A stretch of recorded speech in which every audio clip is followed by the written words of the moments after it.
What happened the moment you discovered your sibling's darkest secret? I never thought I'd look at my brother and feel fear. Not annoyance, not rivalry, real, bone-deep fear. But the night I found out what he'd been hiding, that's exactly what happened. It started small, the way most storms do. A misplaced notebook, a late-night whisper through the walls, the kind of thing you dismiss until it grows claws and drags you in. My brother Daniel had always been the golden child.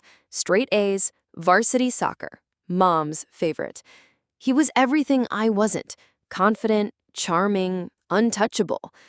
And maybe that's why, when I first noticed something off, I told myself it was my imagination.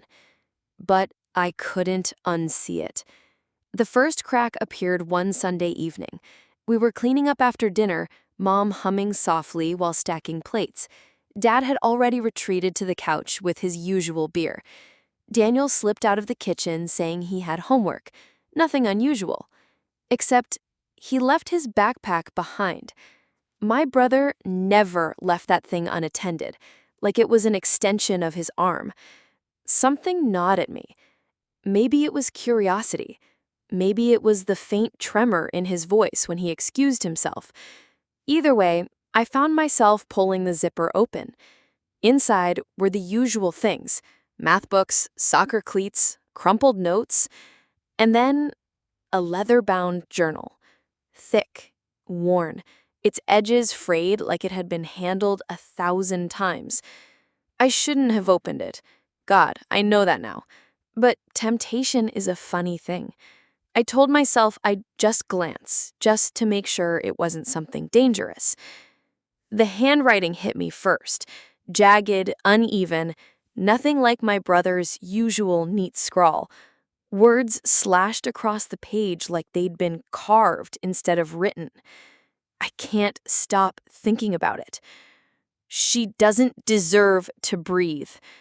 Sometimes I imagine what it would feel like to watch the light leave her eyes. I froze. The words swam in front of me, my hands suddenly cold. Who was he talking about? And why was my brother, my perfect golden brother, writing things like this? Before I could turn another page, the floor creaked behind me. "What are you doing?" Daniel's voice. Sharp. Too sharp. I slammed the journal shut, heart hammering, guilt splashing across my face like neon paint. Nothing, just looking for a pen. His eyes dropped to the journal in my hands, then back up to mine. For the first time in my life, I saw something in his expression that made my stomach twist. It wasn't anger, exactly. It was calculation. "You shouldn't go through my stuff," he said, voice calm, almost too calm. He reached out and took the journal from me with a gentleness that felt more dangerous than if he'd snatched it away. "Sorry," I mumbled, forcing a laugh that cracked halfway out of my throat. But as you walked out of the kitchen, clutching that journal to his chest, I knew I'd seen something I wasn't supposed to. That night, I couldn't sleep. Every sound in the house made me flinch. When the pipes groaned, I imagined footsteps. When the wind rattled the window, I imagined Daniel standing there, watching. The words from his journal looped in my head, each one louder than the last. She doesn't deserve to breathe. Who was she? I needed answers. The next morning, Daniel acted normal. He joked with Dad about the game, ruffled my hair on the way out the door, kissed Mom on the cheek. If I hadn't seen those pages, I'd believe he was the same brother I'd always known. But every smile looked rehearsed, every word rehearsed. And then something happened that made my blood run cold. When I got to school, taped to my locker was a photo. At first, I thought it was some prank. But no, it was me. Me sitting on the porch last week, earbuds in, sketching in my notebook. The angle was wrong, like it had been taken from the bushes outside our house. On the back, scrawled in the same jagged handwriting I'd seen in Daniel's journal, were 3 words: I see you. I stood there, heart slamming against my ribs, the photo trembling in my hand. Around me, the hallway buzzed with laughter and chatter, everyone oblivious to the ice storm raging in my chest. And I knew then this wasn't just a secret. It was something darker, something dangerous. The real question was, what was I going to do about it? Because Daniel had noticed me reading his journal, and now it felt like he wanted me to know it. I tried convincing myself the photo was some kind of sick joke. Maybe one of my friends messing around. Maybe some random creep at school. But deep down, I knew. The handwriting, the angle, the way the picture was taken from the bushes outside our house. It had to be Daniel. All day, I couldn't focus. Teachers droned on, friends asked questions, but my mind kept circling back to the same thought. Why me? He'd written about her in his journal, and now it felt like I was the target.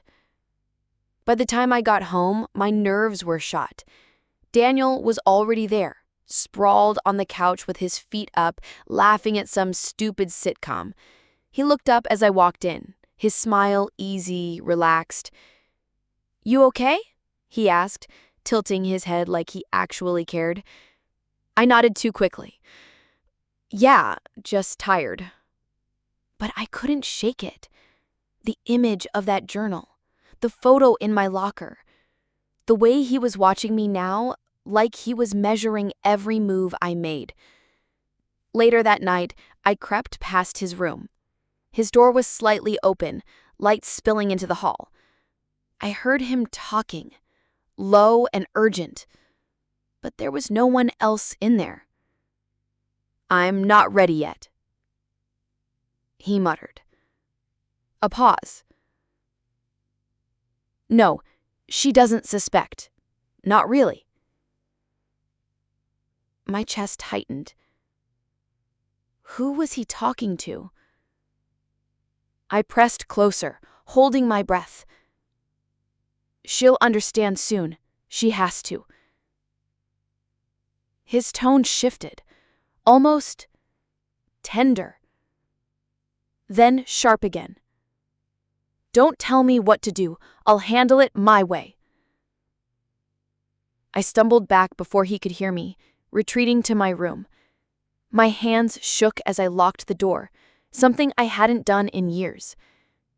That night, I dreamed of him standing over me with that journal in one hand, a knife in the other.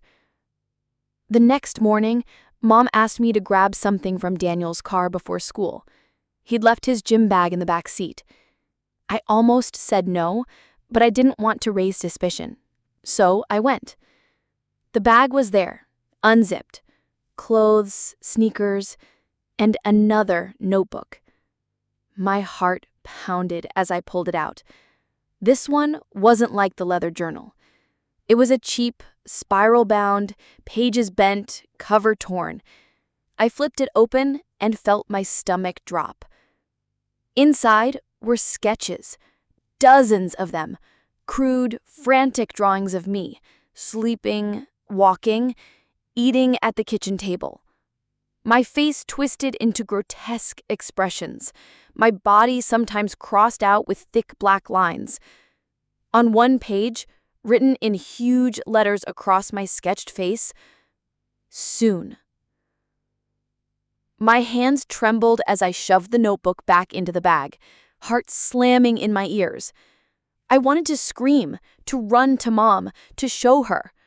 But when I looked up, Daniel was standing in the doorway of the garage. "Find what you're looking for?" His voice was calm, casual, but his eyes, God, his eyes, they weren't Daniel's anymore. They were cold, sharp, watching me like I was prey. I forced a laugh, shaking my head. "Just the bag. Mom said you needed it." He held my gaze for a long, suffocating moment. Then he smiled. "Thanks. You're a good sister." A good sister. The words echoed in my head all the way to school. That night, I tried to tell Mom. I told her something was wrong with Daniel, that he wasn't acting normal, but she just sighed, brushing me off. "He's under pressure," she said. "College applications, soccer, trying to be perfect all the time. Don't make it harder for him." I wanted to scream, to grab her shoulders and shake her until she listened. But Daniel walked into the kitchen just then, grinning, tossing an arm around me like we were best friends. "She's just worried about me," he said smoothly. "But I'm fine, aren't I?" He looked at me when he said it. Not Mom, me. And I realized then, he knew. He wanted me trapped. He wanted me terrified. That night, I locked my door again, but as I lay in bed, I swore I heard footsteps stop outside my room. A pause, then a soft knock. "Sleep well," Daniel whispered. His voice muffled through the door, but chilling all the same. And then silence. I stared at the ceiling until morning, my body frozen, my mind screaming the same question over and over. How much did Daniel want me to know before he finally acted? By the third day, the fear had settled into my bones. I could still function, go to school, laugh when I had to, pretend everything was normal. But under the surface, I was raw nerves. Everywhere I went, I felt him. In the cafeteria line, I caught him staring from across the room, not smiling, not blinking. When I got home, my bedroom door had been nudged just slightly open, though I'd locked it before I left. My notebooks had shifted, my drawers didn't feel the same. It was like Daniel wanted me to know he could get into my space whenever he wanted. I started carrying the photo from my locker with me everywhere, a reminder I wasn't crazy. Proof. I thought about showing it to Dad, but Dad never listened. He'd laugh it off, tell me I was being dramatic. Still, I needed answers. I needed to know how deep this went. That night, while everyone was asleep, I crept into Daniel's room. My heart hammered so loud, I thought it would wake the whole house. The smell of his cologne clung to the air, sharp and suffocating. His desk was neat, too neat. Every pen lined up, papers stacked perfectly. But when I pulled open the bottom drawer, my breath caught. Another journal. This one wasn't words or sketches. It was photos. Real photos. Of me. Some were harmless. Me at the dinner table, me walking to school. But others made my skin crawl. Me asleep, blanket pushed down, my mouth half open. Me changing, caught in the reflection of my mirror. Me in the shower, the camera angled through the tiny gap in the door. I clapped my hand over my mouth to keep from screaming. My stomach turned so violently, I thought I might throw up right there on his carpet. I shoved the journal back, barely able to breathe, when a floorboard groaned behind me. Enjoying the view? I spun around. Daniel stood in the doorway, arms crossed, lips curled in a smile that wasn't a smile at all. My legs turned to stone. I couldn't move. "You shouldn't be in here," he said, stepping closer, his voice calm, patient, like he was scolding a child.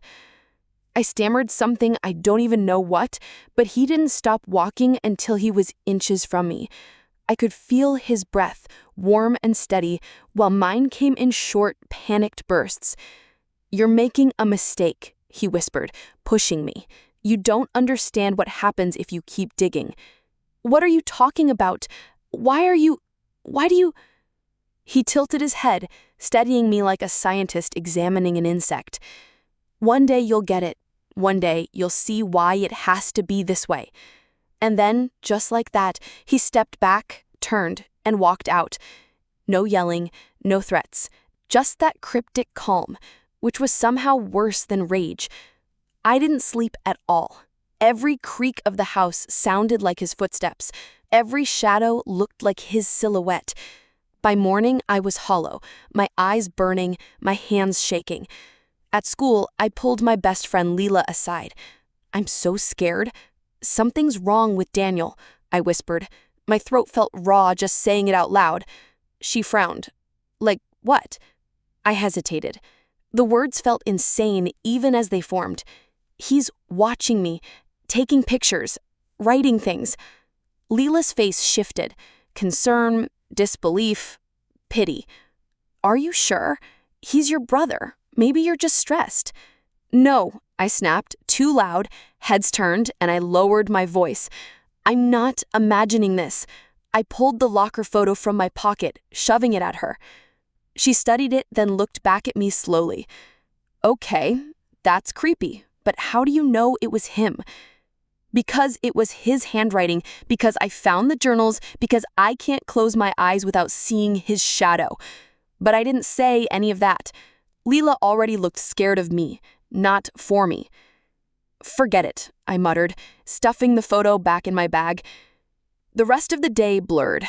By the time I got home, I was running on fumes. Mom was at work, Dad at some meeting. The house was quiet. Too quiet. I went straight to my room, locking the door. I pulled out my own journal and started writing everything down.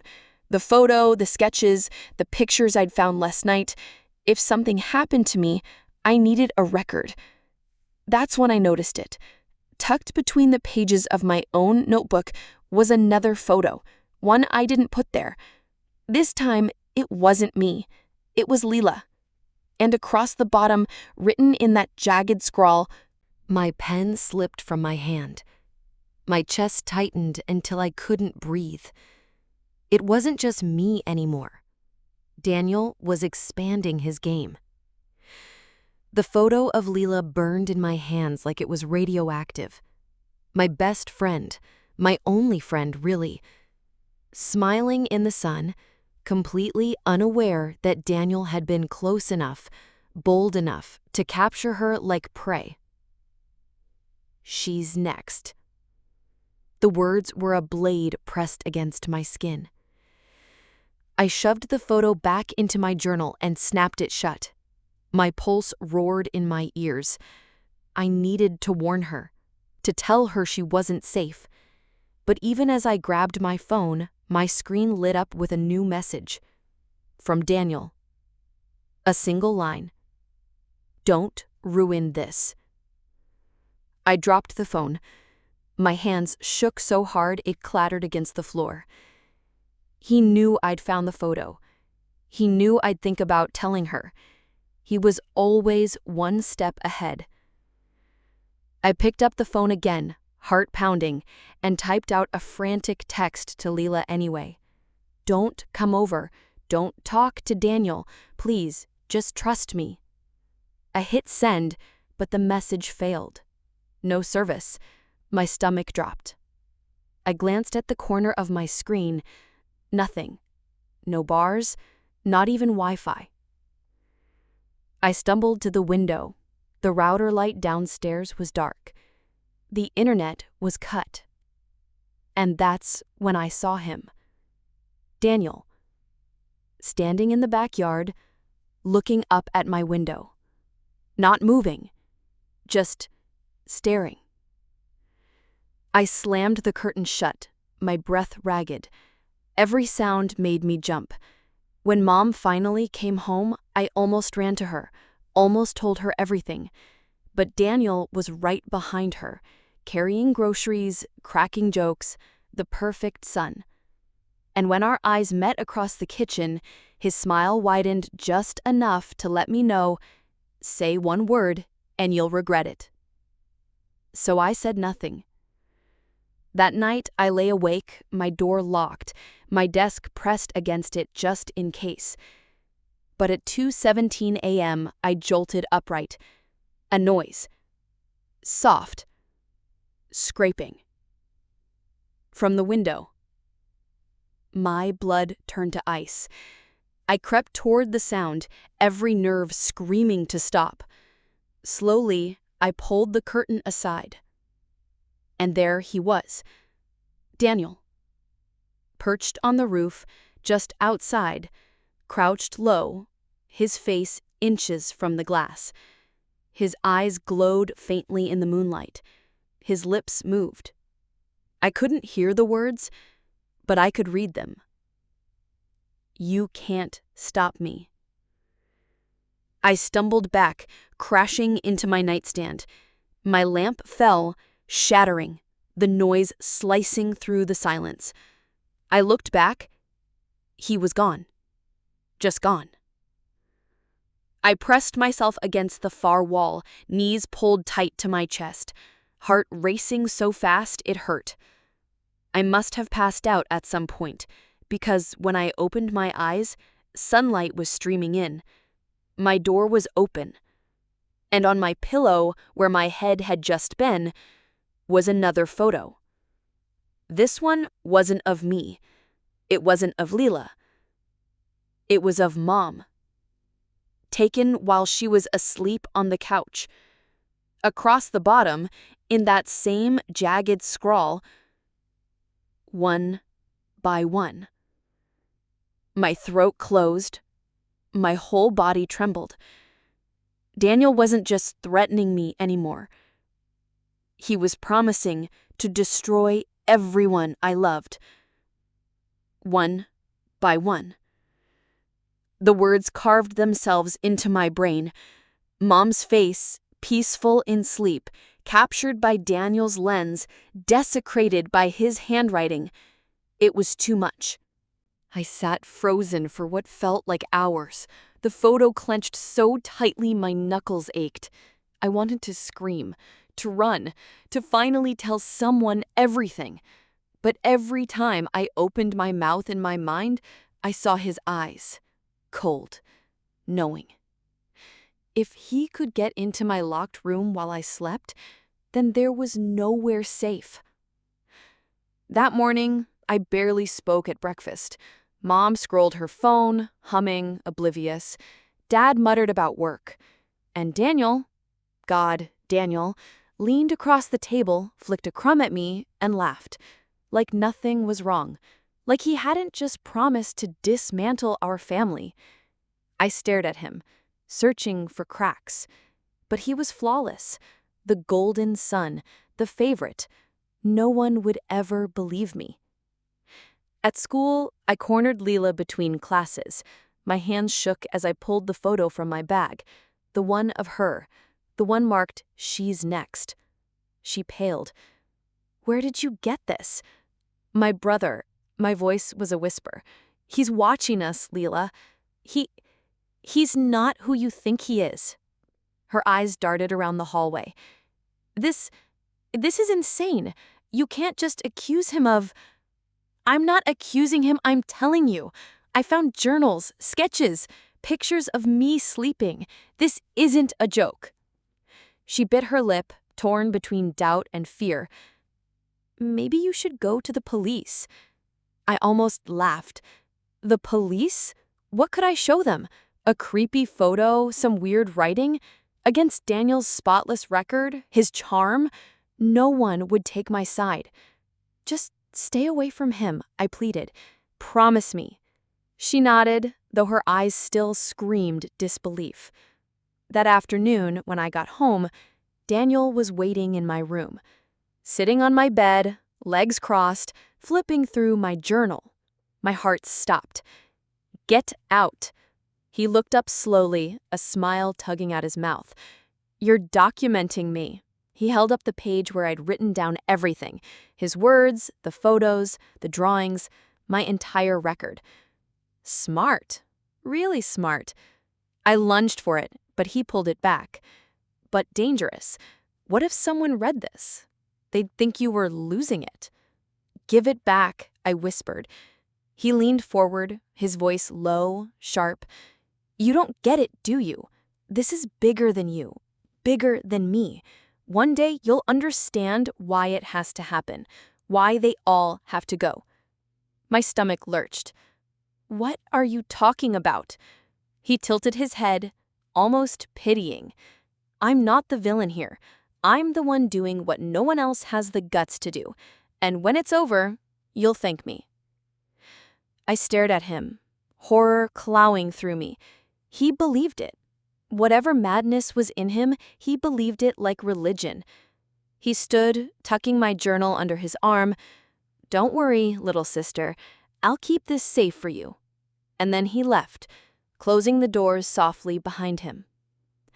I collapsed, shaking, tears burning my eyes. He had everything now. My words, my proof, my voice. And I realized with a gut-punching certainty, Daniel wasn't planning anymore. He was preparing. That night, I lay awake again, terrified to close my eyes. Around 3 a.m., I heard it. The sound of the back door opening. Quiet. Careful. I crept to my window. Daniel was outside, dressed in black, moving across the yard with a backpack slung over his shoulder. And then I saw it glint in his hand. A knife. The blade caught the moonlight for just a second, but that second was enough to lock me in place. My brother, my perfect golden brother, was out there prowling the yard with a knife, like it was the most natural thing in the world. I couldn't breathe. My heart slammed so hard I thought it might break my ribs. He slipped past the hedges, disappearing into the dark. I should have called someone, the police, Leela, anyone, but my body wouldn't move, wouldn't obey. It was as if fear had nailed me to the floor. When I finally stirred, I grabbed my phone. Dead. Not the battery, the power. The cord was still plugged in, but the charger had been yanked from the wall. He'd been in my room again. By dawn, my nerves were shredded. I stumbled into the kitchen, pale, hollow, unable to mask the terror anymore. Mom frowned at me. "Honey, are you sick?" I wanted to scream. Yes, I'm sick, and he's the disease. But Daniel strolled in then, hair damp from a shower, backpack slung casually over one shoulder. He kissed Mom's cheek, grabbed a piece of toast, and winked at me. That wink hollowed me out, because I knew he'd been out all night with that knife, and he was daring me to say something. I watched him leave, and for the first time, a thought so dark it scared me flickered through my head. If no one believes me, maybe I'll have to stop him myself.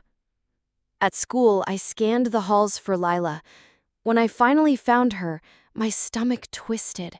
She was talking to him. Daniel leaned against the lockers, his charm in full force, making her laugh. I rushed over, yanking her away. "What are you doing?" I hissed. She blinked at me, startled.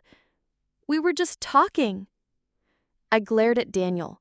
He smiled that same empty smile. "Relax. I was just keeping your friend company."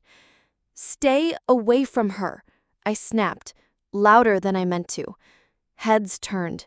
Heat crawled up my neck. Daniel just chuckled, hands up in mock surrender. "Whatever you say, sis." But his eyes told me the opposite. His eyes said, "She's mine now." The rest of the day blurred into panic. Every time I saw Lila, I saw Daniel's shadow hanging over her. Every text I sent came back with silence. Every laugh she shared with someone else felt like it could be her last. That night, I barricaded my door with a chair. Sleep was impossible. I kept replaying the image of him outside, knife flashing in the dark. At 1:04 a.m., I heard it again, the back door creaking open. This time, I forced myself to move. I crept down the stairs, each step a thunderclap in my chest. The kitchen was dim, moonlight spilling across the tiles. The door was ajar, swaying slightly. I slipped outside, barefoot on the cold grass. The yard was empty, silent. My breath fogged in the night air. Then I saw it. carved into the side of the shed, deep and jagged. "You're next." I stumbled back, tripping over myself. My lungs refused to work. He was escalating. He wanted me to know exactly where I stood in his plans. Suddenly, a hand clamped down on my shoulder. I screamed. It was Daniel, standing right behind me, eyes wide in mock innocence. "Whoa, relax. What are you doing out here?" I pointed at the shed, my voice breaking. You did that." He glanced at the carving, then back at me, smiling faintly. "That? Wow, creepy. Maybe you should stop sneaking out at night." My mouth went dry. He was framing me, turning it back, making me look like the unstable one. He leaned in, his lips nearly brushing my ear. "Careful, sis. People might start thinking you're the dangerous one." And then he walked back inside, leaving me trembling in the dark, staring at the carved words that sealed my fate. Because I finally understood, Daniel wasn't just planning something. He'd already started. By morning, my whole body felt like it had been scraped raw. I couldn't eat, I couldn't think. Every glance from Daniel was a reminder that he held all the power, that no one would believe me if I screamed. But then something shifted. At school, Lila slipped me a folded piece of paper during class. My heart stuttered as I opened it. In her messy handwriting, it said, "I believe you. Meet me after last bell. Don't tell him." Relief nearly made me sob. Finally, someone saw me. Someone would listen. After school, we hid behind the bleachers. I poured everything out. Every photo, every journal, every night I'd heard him creeping through the house. Lila's face grew paler with every word. "This is sick," she whispered. "We have to do something. Tell your parents, or the police." "He'll twist it," I said. My voice cracked. "He already took my notes. He makes it look like I'm imagining things. You don't understand. He's smart. He'll ruin me before anyone believes me." She grabbed my hand. "Then we'll get proof. Real proof. Something they can't ignore." The weight in my chest loosened. A plan. Finally, a plan. That night, Leela came over under the pretense of a study session. We set up her old phone in my room, angled toward the door. Recording. Our idea was simple. Catch Daniel sneaking in. Once we had video, there'd be no denying it. Hours dragged by. We pretended to work on algebra, whispering too much, jumping at every creak. Midnight came, then 1, then 2. And then the doorknob rattled. My heart slammed. Leela grabbed my wrist, her nails digging in. The knob turned once, twice, then stopped. Silence. We waited, breathless, until finally, slowly, the door opened. Just an inch. Enough to see the darkness beyond. Enough to hear the faint sound of breathing. Then, just as quietly, it closed again. Leela's phone caught it all. The next morning, we huddled over the screen, replaying the clip again and again. It wasn't much, just a door opening, no face, but the audio captured it. Breathing. Slow, steady, male. "That's him," I whispered. "It has to be." Leela nodded. "It's something.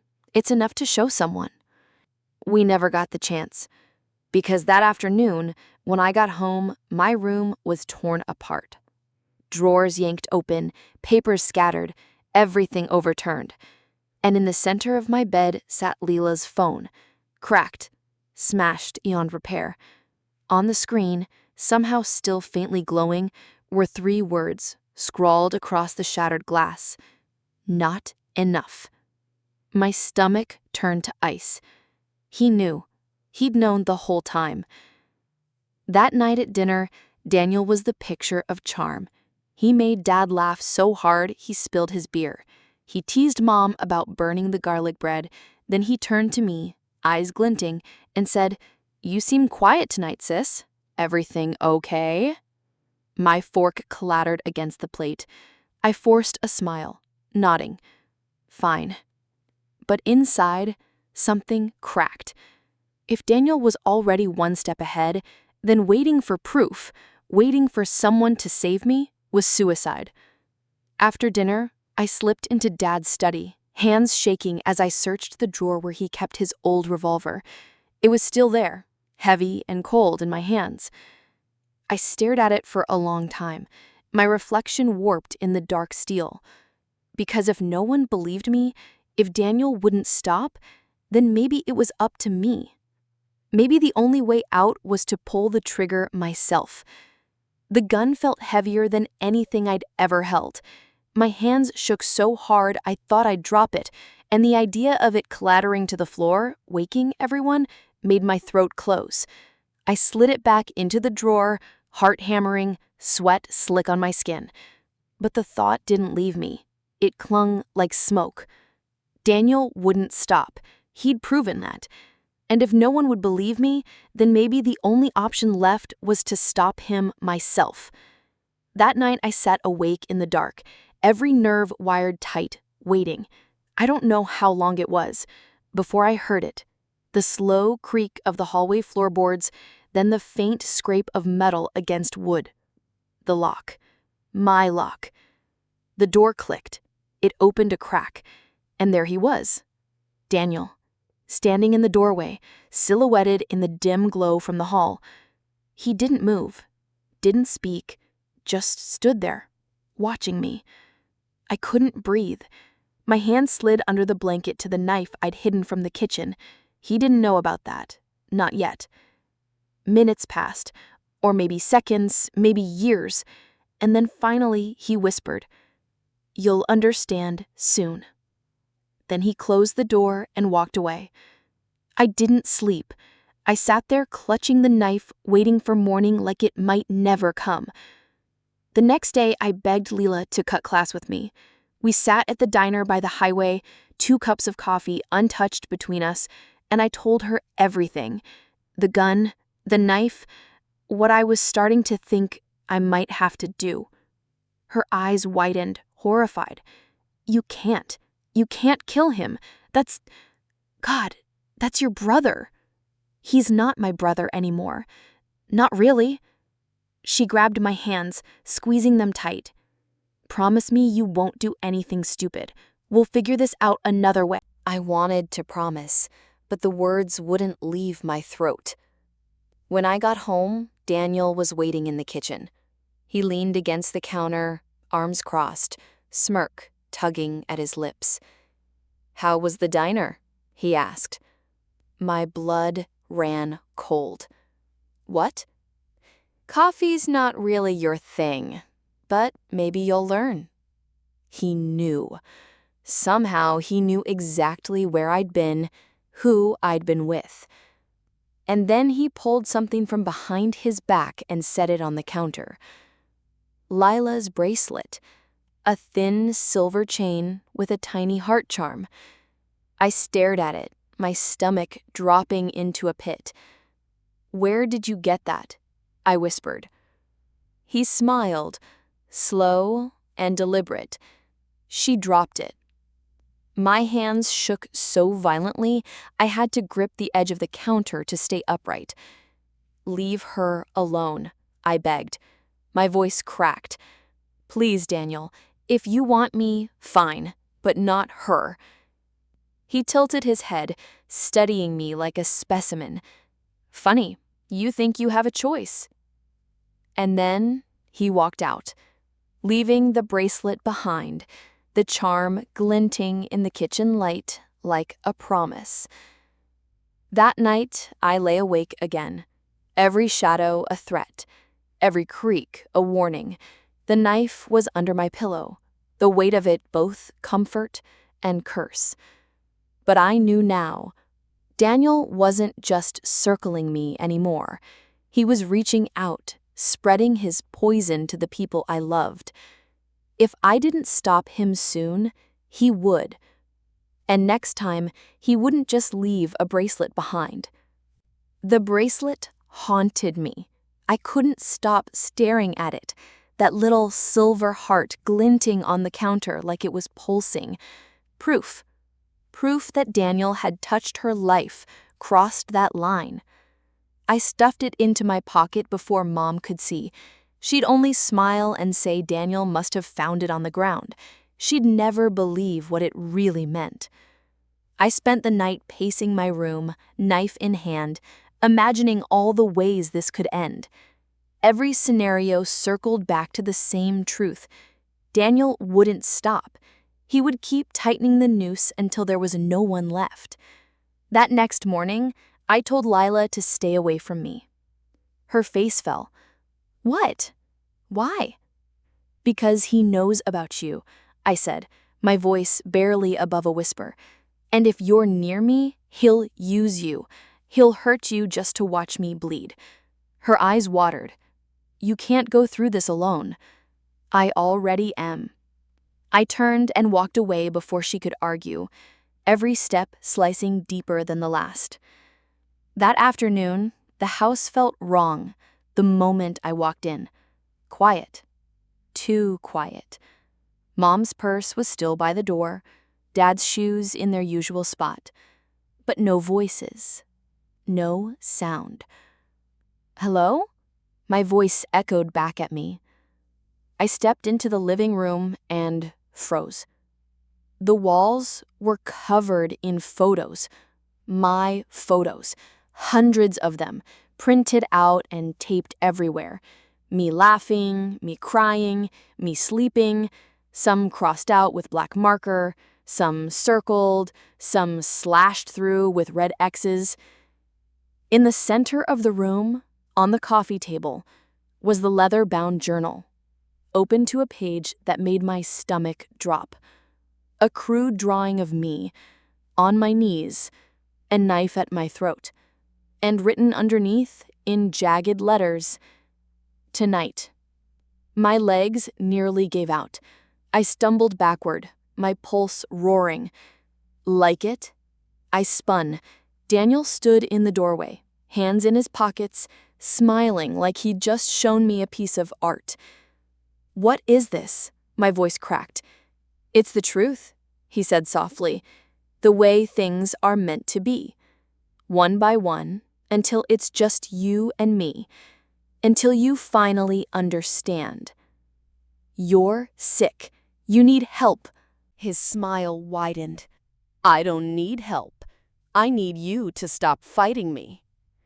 He stepped closer, slow, deliberate. I grabbed the nearest thing I could, a lamp, and held it like a weapon. My hands shook, but I didn't care. "Stay away from me," I warned.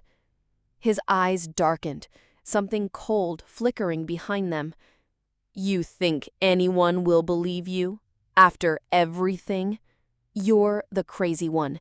You're the paranoid sister who sees monsters in the dark, not me."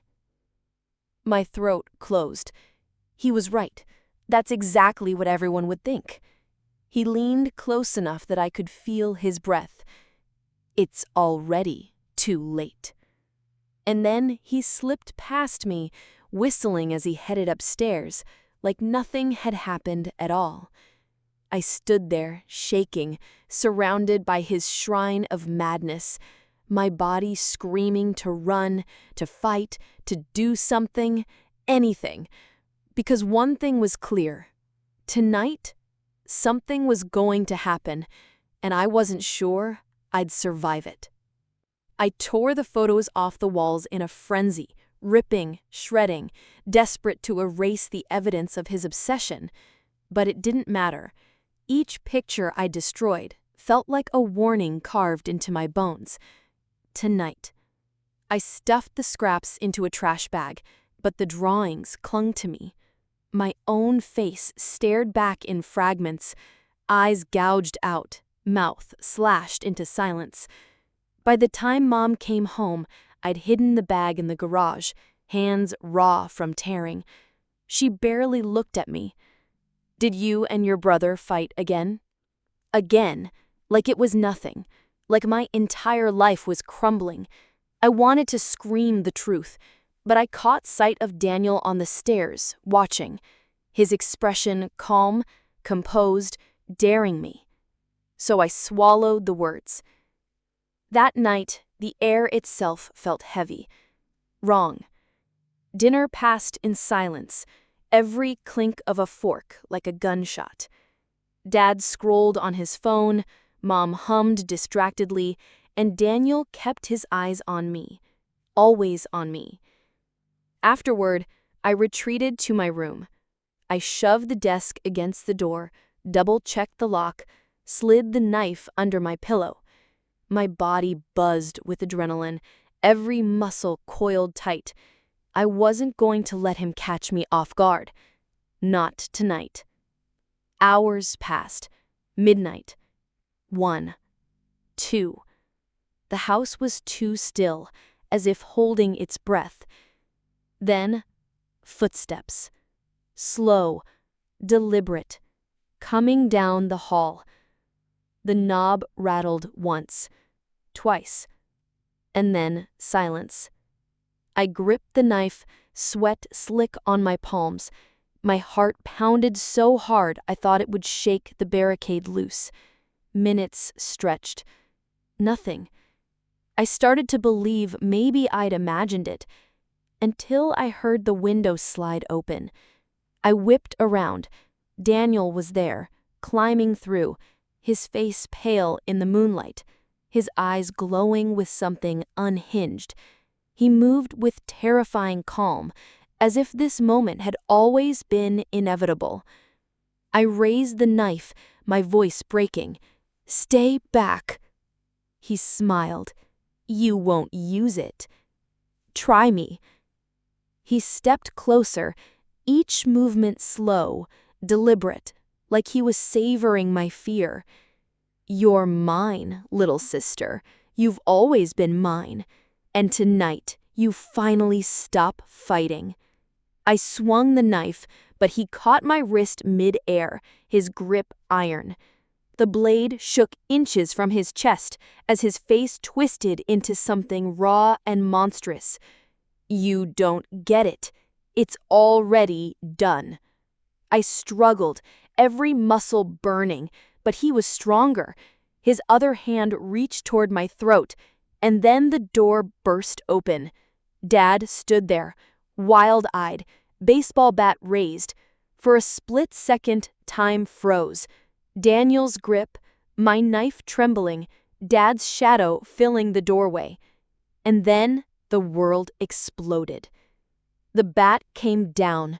Daniel let go, stumbling back, eyes wide open with shock and fury. I collapsed onto the floor, gasping, knife still clutched in my shaking hand. "Get out of her room," Dad roared. But Daniel just straightened, a slow smile spreading across his face. "You don't know what you've done."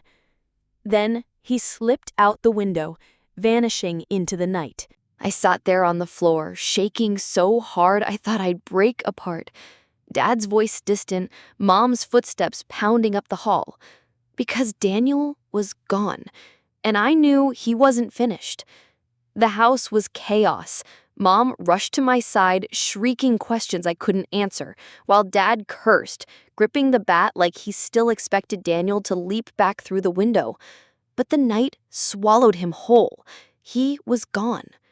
I tried to explain about the journals, the photos, the threats, but the words tangled in my throat. Mom shook her head, insisting I must have misunderstood, that Daniel was just going through something. Dad, though, said nothing. His jaw was tight, his eyes distant. He'd seen it. He'd seen Daniel's face, the madness etched there. That night, none of us slept. Every noise outside made us jump, every shadow at the window a possible return. At dawn, Dad called the police. He didn't give details, just said his son had broken into his sister's room, that we needed help. They promised to send a patrol car by. It wasn't enough. School was impossible. I sat through classes in a fog, convinced Daniel was watching, waiting. When the last bell rang, I hurried outside and froze. Leaning against the fence, smiling like nothing had happened, was Daniel. He looked different now, disheveled, shadows under his eyes, but the same cold glint burned in them as he raised a hand in mock salute. I turned and ran, shoving through the crowd, not stopping until I locked myself in a bathroom stall. My phone buzzed. A text. Unknown number. Did you tell them? Doesn't matter. Tonight is the end. My stomach dropped. Tonight. Always tonight. I showed the message to Leela, her face drained of color. We have to go to the cops now. But when we did, the officer barely glanced at the screen. Could be a prank, unless there's proof he intends to hurt you, he shrugged. Not much we can do. Proof. Always proof. And Daniel was too smart to leave any. Back home, the atmosphere was suffocating. Mom pretended nothing was wrong, cooking dinner as if a normal routine could erase what had happened. Dad sat silently at the table, fingers tapping the bat resting against his chair. Every sound made me flinch. Every shadow seemed to move. Then, at midnight, it began. The power cut out. Total darkness swallowed the house. Mom screamed. Dad jumped up, bat in hand. I fumbled for my knife, my pulse deafening. From outside came the crunch of footsteps on gravel. Slow. Deliberate. Then, his voice. Daniel's voice. You can't hide from me. It carried through the night like a curse, wrapping around us, seeping into the walls. Mom collapsed into sobs. Dad barked for her to stay down, edging toward the window. I clutched the knife, my body shaking so violently I thought I'd drop it. Then, glass shattered in the kitchen. He was inside. I grabbed Mom's arm, dragging her toward the stairs. Dad swung the bat, shouting, his voice cracking with rage. From the dark came Daniel's laugh. Low, jagged, not human anymore. Tonight. He whispered, "It ends tonight." And for the first time, I knew he meant it. The crash of glass still rang in my ears as we stumbled up the stairs. My knife trembled in my hand, Mom's sobs ragged against my shoulder. Dad stayed downstairs, swinging the bat in wild arcs, shouting Daniel's name like he could scare him off. But Daniel wasn't afraid. He was hunting. I shoved Mom into my room, slamming the door, pressing my back against it.